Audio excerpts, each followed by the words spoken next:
श्री शिवाय नमस्तुभयम। दोस्तों, आप सभी लोग जानते हैं कि 29 दिसंबर 2024 यानी रविवार को पड़ रही है पौष मास की मासिक शिवरात्रि। और दोस्तों, यह वह तिथि है जो पौष मास में पड़ने वाली सबसे बड़ी तिथि है, क्योंकि यह रविवार के दिन पड़ रही है और इसका बहुत ही बड़ा और विशेष महत्व होता है। पूज्य गुरु जी ने कहा है कि अगर कभी भी मौका लग जाए और पौष महीने की रविवार मासिक शिवरात्रि व्रत को पड़ जाए तो आप लोगों को 3 दीपक वाला उपाय तो अवश्य ही करना चाहिए। इन दोनों का संयोग बहुत ही कम आता है। इसी के साथ में गुरु जी ने अपनी शिव पुराण कथा में बताया है कि इस दिन आपको एक 3 दीपक वाला उपाय तो आपको अवश्य ही करना चाहिए, क्योंकि ऐसा दिन पूरे साल में सिर्फ एक ही बार आता है। और दोस्तों, आप सभी लोग जानते हो कि रविवार मासिक शिवरात्रि व्रत का अगर सबसे बड़ा कोई उपाय है तो वह 3 दीपक वाला उपाय है। तो दोस्तों, रविवार मासिक शिवरात्रि व्रत के दिन आप लोगों को इस 3 दीपक वाला उपाय को जरूर करना है।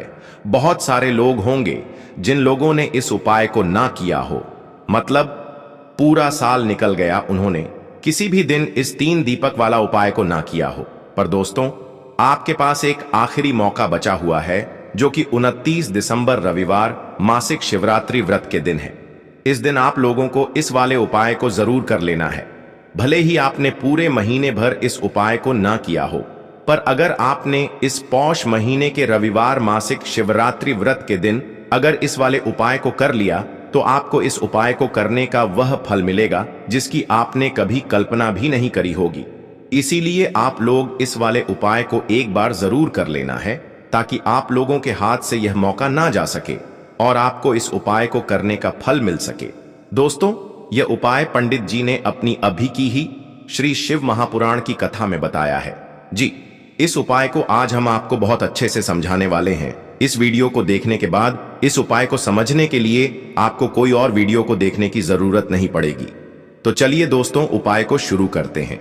देखिए, यह इस पौष महीने के रविवार मासिक शिवरात्रि व्रत के दिन यह इतना खास होता है, इतना महत्वपूर्ण होता है। देखा गया है कभी कभी बड़े बड़े पूजा पाठ अनुष्ठान से जो मनोकामना पूर्ण नहीं होते, वह पौष महीने की रविवार मासिक शिवरात्रि व्रत के दिन एक छोटे से उपाय करने से ही आपकी मनोकामना पूर्ण हो जाती है। और बहुत सारे लोगों ने इस उपाय को किया भी है और उनको इस उपाय को करने का फल भी जरूर मिला है। अगर आप लोग भी इस उपाय को करना चाहते हैं तो आप इस उपाय को पहले अच्छे से समझ लेना, सुन लेना, उसके बाद करना। आपको इस उपाय का फल जरूर मिलेगा। और इस उपाय को कर लेने से आपके घर में चाहे किसी भी प्रकार की दुख और समस्या क्यों ना चल रही हो, आपको उसका कारण भी नहीं पता है कि भाई यह समस्या किस कारण से चल रही है, उसका कुछ भी कारण हो सकता है। जैसे पितृदोष हो सकता है या किसी भी तरह का मंगल दोष भी हो सकता है। तो इस दिन आप लोगों को यह वाला उपाय कर लेना है। यह एक ऐसा उपाय है जिस उपाय को अगर किसी विशेष दिन पर किया जाए तो भाई उस विशेष दिन का जो है वह तो हमें मिलता ही मिलता है, पर हमने उस दिन पर इस उपाय को किया है तो हमें उससे भी बड़ा फल मिलता है, और फल बहुत जल्दी मिलता है, क्योंकि आप इस उपाय को बहुत ही बड़े और विशेष दिन पर कर रहे हो। तो चलिए अब उपाय के बारे में बात करते हैं। लेकिन उससे पहले आप लोगों को यह जानना आवश्यक है कि आखिर यह उपाय किस समय करना है, किसको करना है और कैसे करना है। तो चलिए हम आगे आपको वीडियो में एक एक करके बता देते हैं। लेकिन उससे पहले अगर आप लोग हमारे चैनल पर पहली बार आए हैं या फिर मेरी आवाज आज पहली बार सुन रहे हैं तो हमारे चैनल को सब्सक्राइब जरूर कर लेना और इस वीडियो को लाइक करके कमेंट बॉक्स में श्री शिवाय नमस्तुभ्यम ओम नम शिवाय जरूर टाइप कर देना। तो दोस्तों, इस 3 दीपक वाला उपाय को हमें इस रविवार मासिक शिवरात्रि व्रत के दिन कैसे करना है, किसको करना है, किस समय करना है और कहां पर करना है, ये सारे सवालों के जवाब आपको इस वीडियो में मिल जाएंगे। और जो ये वीडियो देखेगा भाई, उसको 3 दीपक वाला उपाय जरूर करना चाहिए, क्योंकि इस दिन 3 दीपक वाला उपाय का भी बहुत ही बड़ा और विशेष महत्व होता है। और जब बात आ जाए 3 दीपक वाला उपाय की, तो यह सोने पे सुहागा वाली बात हो जाती है और यह एक बहुत ही बड़ा उपाय हो जाता है इस रविवार मासिक शिवरात्रि व्रत का। तो अब दोस्तों, इस 3 दीपक वाला उपाय को आखिर करना किसको है, सबसे पहले हम लोग वह बात जान लेते हैं। तो देखो, घर की जो बड़ी माताएं बहनें होती हैं, उन माताओं बहनों में से कोई भी एक बड़ी माता बहन इस वाले उपाय को कर सकती है। और दोस्तों, अगर आप चाहें तो अपने घर में से सभी सदस्यों को भी इस उपाय को करवा सकते हैं। अगर किसी व्यक्ति की खुद की कोई मनोकामना है, खुद की कोई दुख और परेशानी है जो कि वह अपने लिए ही करना चाहता है इस वाले उपाय को, तो वह खुद अपने लिए भी कर सकता है। बाकी अगर कोई घर में से ऐसा है जो कि अपने पूरे घर परिवार की सुख और शांति के लिए यह वाला उपाय करना चाहता है, तो भाई वह भी कर सकता है, उसमें भी कोई दिक्कत वाली बात नहीं है। कहने का मतलब यह है कि इस उपाय को हर एक सदस्य भी कर सकता है और पूरे घर परिवार के सदस्य के लिए घर की बड़ी माताओं बहनों में से कोई एक माता बहन भी कर सकती है। माताएं बहनें अगर घर में उपस्थित ना हो या वह यह वाला उपाय ना कर पा रही हो, तो फिर घर का कोई बड़ा सदस्य भी इस 3 दीपक वाला उपाय को कर सकता है, चाहे फिर वह पुरुष ही क्यों ना हो, उसमें कोई भी दिक्कत वाली बात नहीं है। उसके बाद में दोस्तों, जो अगला प्रश्न निकल कर आता है वो यह आता है इस उपाय को लेकर कि आखिर इस उपाय को हमें किस समय करना है, सुबह के समय करना है कि शाम के समय करना है। तो देखो, इस वाले उपाय को आप लोग सुबह के समय भी कर सकते हो और शाम के समय प्रदोष काल में भी कर सकते हो। अब अगर आप पूछो कि भाई सबसे उत्तम समय कौन सा रहेगा इस 3 दीपक वाला उपाय को करने का, तो हम आपसे बस यही कहेंगे कि इस उपाय को आप सुबह के समय करेंगे तो ज्यादा बेहतर होगा। बाकी अगर प्रदोष काल शाम के समय भी करेंगे तो भी अच्छा होगा, उसमें कोई भी दिक्कत वाली बात नहीं है। तो अब दोस्तों, जो अगली सबसे बड़ी और महत्वपूर्ण बात आती है वह यह आती है कि सुबह अगर हम उपाय को करेंगे तो हमें कितने बजे से लेकर कितने बजे तक के बीच में करना है, और शाम के समय प्रदोष काल में करेंगे तो हमें कितने बजे से लेकर कितने बजे के बीच में करना है। तो देखो, सुबह जितनी जल्दी हो सके आप उपाय को करने की कोशिश करना। बाकी अगर किसी कारणवश लेट भी हो जाओ, थोड़ी देर भी हो जाए, तो 10 या 11 बजे तक भी आप उपाय कर लेना, पर 12 बजे से ज्यादा देरी ना हो, ठीक है? इस बात का ध्यान रखना। उसके बाद में दोस्तों, अगर शाम के समय प्रदोष काल की बात करें, प्रदोष काल का जो समय होता है वो शाम के 6 बजे से शुरू हो जाता है। मतलब शाम के 6 बजे से लेकर 7 बजे के बीच का जो समय होता है, यह समय प्रदोष काल का समय होता है। तो आप इस उपाय को 7 या 8 बजे के बीच में भी कर सकते हो। मतलब शाम के 6 बजे से रात 8 बजे के बीच में आप कभी भी इस वाले उपाय को कर सकते हो, उसमें कोई भी दिक्कत वाली बात नहीं है। देखिए, आज के इस पूरे वीडियो में हम 3 महा उपायों के बारे में जानेंगे जो कि आपकी अलग अलग मनोकामना की पूर्ति के लिए होने वाले हैं। देखिए, इन उपायों के माध्यम से आपके जीवन में जो धन से जुड़ी समस्या है वह सभी दूर होगी। नौकरी प्राप्ति में यदि आपको समस्या आ रही है, व्यापार अच्छे से नहीं चल पा रहा है, और साथ ही साथ जीवन की समस्त समस्याओं को दूर करने के लिए आपको यह चमत्कारी उपाय करने हैं। चलिए दोस्तों, जान लेते हैं पहले महा उपाय के बारे में। देखिए दोस्तों, यदि आपकी ऐसी कोई भी मनोकामना जो परिपूर्ण नहीं हो पा रही है, आप उपाय कर करके थक चुके हैं, लेकिन आपको ऐसा लगने लगा है कि महादेव आपकी सुन ही नहीं रहे हैं, या फिर आपके घर में धन को लेकर बहुत ही अधिक समस्या है, और यदि आप चाहते हैं कि घर में हमेशा सुख समृद्धि बनी रहे, देखिए दोस्तों, इस उपाय को करने के लिए सबसे पहले तो आपको एक पीपल का पत्ता लेना होगा।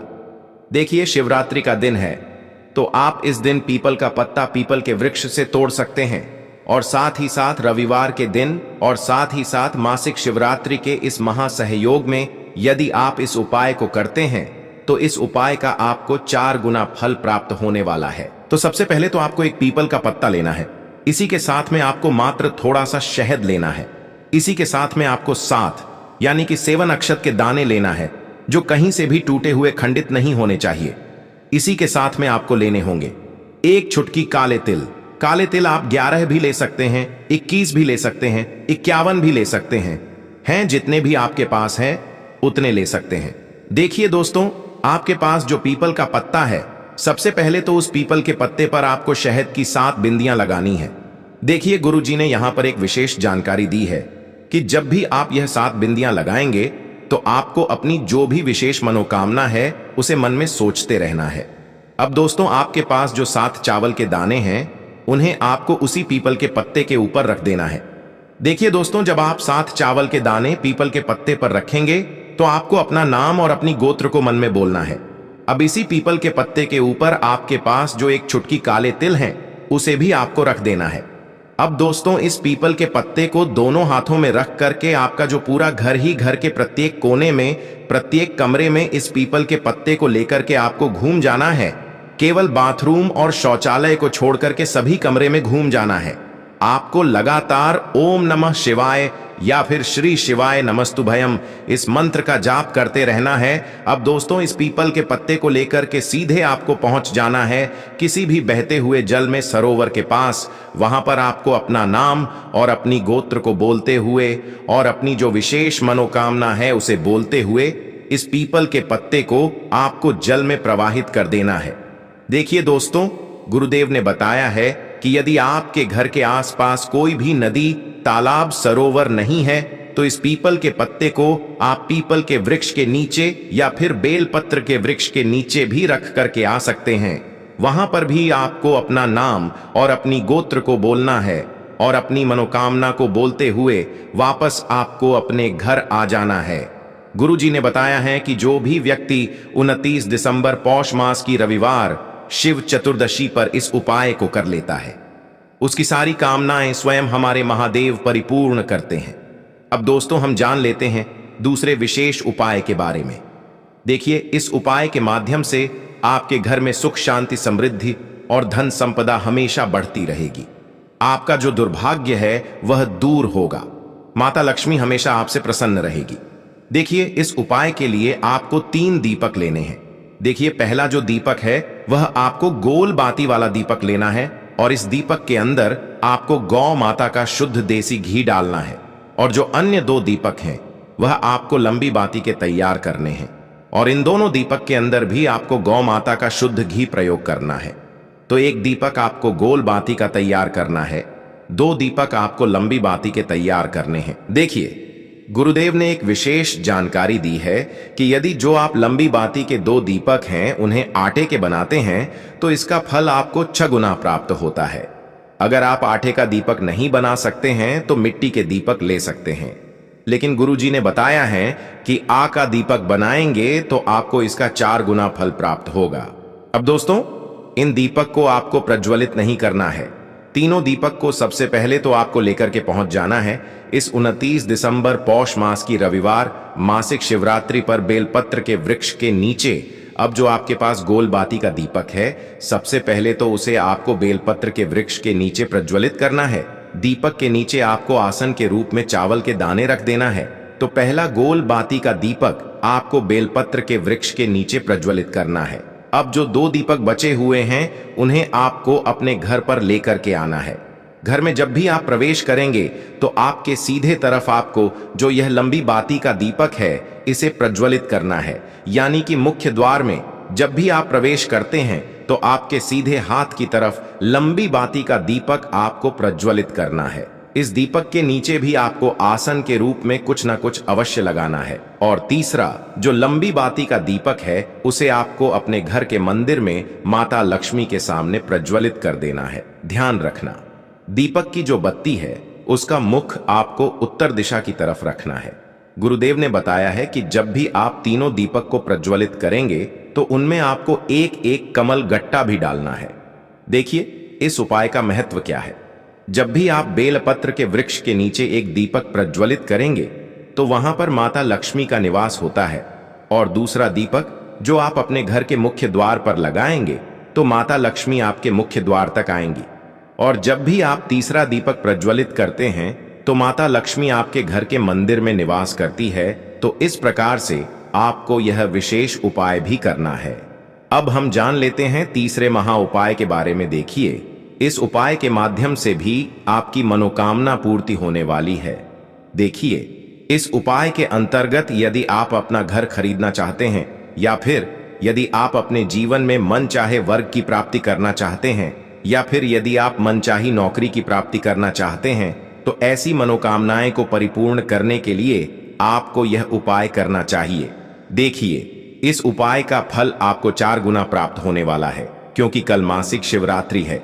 देखिए, इस उपाय के लिए मात्र आपको 1 लोटा शुद्ध जल लेना है तांबे के पात्र के अंदर अपने घर से। अब दोस्तों, इसी के साथ में आपको मात्र 1 चुटकी हल्दी लेनी है। इसी के साथ में आपको लेना होगा एक चावल यानी कि अक्षत का दाना।